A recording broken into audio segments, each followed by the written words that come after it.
இப்ராஹிம் நபி அலைஹிஸ்ஸலாத்து வஸ்ஸலாம் அவர்களை நெருப்பு குண்டத்தில் எரியும் போது இப்ராஹிம் நபி அலைஹிஸ்ஸலாத்து வஸ்ஸலாம் அவர்கள் என்ன கூறினார்கள்?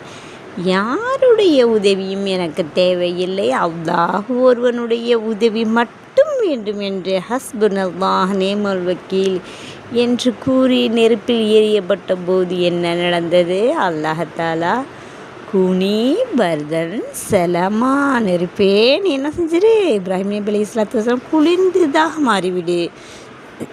அந்த நிகழ்வை நாம் பார்த்திருப்போம், கேட்டிருப்போம்.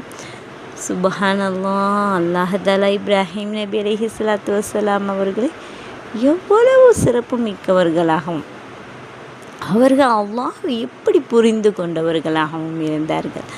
ஒரு தடவை அப்படி தான் இப்ராஹிம் நபி அலைஹிஸ்ஸலாத்து வஸ்ஸலாம் அவர்கள் ஆடு மேய்ப்பவர்களாக இருந்தார்கள்.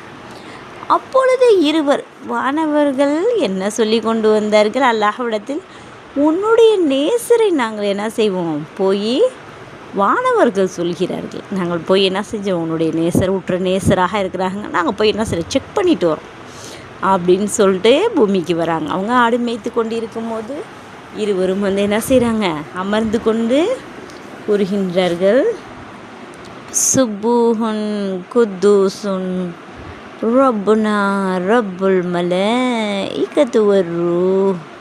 இப்ராஹிம் நபி அலைஹிஸ்ஸலாத்து வஸ்ஸலாம் அவர்கள் இந்த ஒரு விஷயத்தை கேட்டவுடன் அங்கிருந்து ஆடு மேய்த்தவர்கள் அருகில் வருகிறார்கள். வந்து திரும்பவும் நீங்கள் இதை சொல்லுங்களேன் அப்படின்னு சொல்லி இந்த மறக்குமார்கள் கூறினான். ஏன்னா அவங்க வந்து புதிதாக அந்த வார்த்தையை கொண்டு வந்திருக்காங்க, இந்த மனிதரால் இதை சொல்ல முடியாது. ஆனால் இவங்களுக்கு என்ன செஞ்சிச்சு, இவங்க வந்து புதிதாக வந்து சொல்லியிருக்காங்க, இவங்க வந்து வானவர்கள்னு இவங்களுக்கு தெரியல, ஆனால் வந்து புதிதாக நீங்கள் சொல்லியிருக்கீங்க இந்த வார்த்தையை என்ன திரும்பி அவங்க சொல்கிறாங்க. வானவர்கள் மனிதர் ரூபத்தில் இருக்காங்க. அவங்க சொல்கிறாங்க, அப்படியானா எனக்கு ஏதாவது நீங்கள் கொடுக்க வேண்டுமே அப்படின்னு சொல்லும்போது இவங்க மேய்த்து கொண்டிருந்த அந்த ஆடு மந்தைகள் என்ன செய்கிறாங்க, இந்த மந்தைகள்லாம் என்ன செய்கிறேன், உங்களுக்கு நான் கொடுத்துட்றேன், நீங்கள் எனக்கு அது மட்டும் எனக்கு வந்து சொல்லி எனக்கு திருப்பி காட்டுங்க அப்படின்னு சொல்லும்போது அவங்க மலக்குமார்களும் சொல்கிறாங்க. சொன்ன பிறகு அதுக்கப்புறம் என்ன செய்கிறாங்க, இந்த ஆட்டு மந்தைகள் எல்லாம் என்ன செய்யுங்க, கொடுங்க எங்ககிட்ட அப்படின்னு சொல்கிறாங்க மலக்குமார்கள். அப்பொழுது இந்த ஆட்டு மந்தையெல்லாம் நீங்கள் எடுத்துக்கோங்க அப்படின்னு சொல்லி இப்ராஹிம் நபி அலைஹிஸ்ஸலாத்து வஸ்ஸலாம் அவங்க கொடுக்குறாங்க. கொடுத்த பிறகு சொல்கிறாங்க, நான் உங்களுக்கு இந்த ஆட்டு மந்தைகளை எடுத்துக்கோங்கன்னு நான் சொல்லிட்டேன், ஆனால் இந்த மந்தைகளை மேய்க்கக்கூடிய அந்த ஒரு வேலையை என்கிட்ட கொடுத்துருங்க அப்படின்னு சொல்கிறாங்க.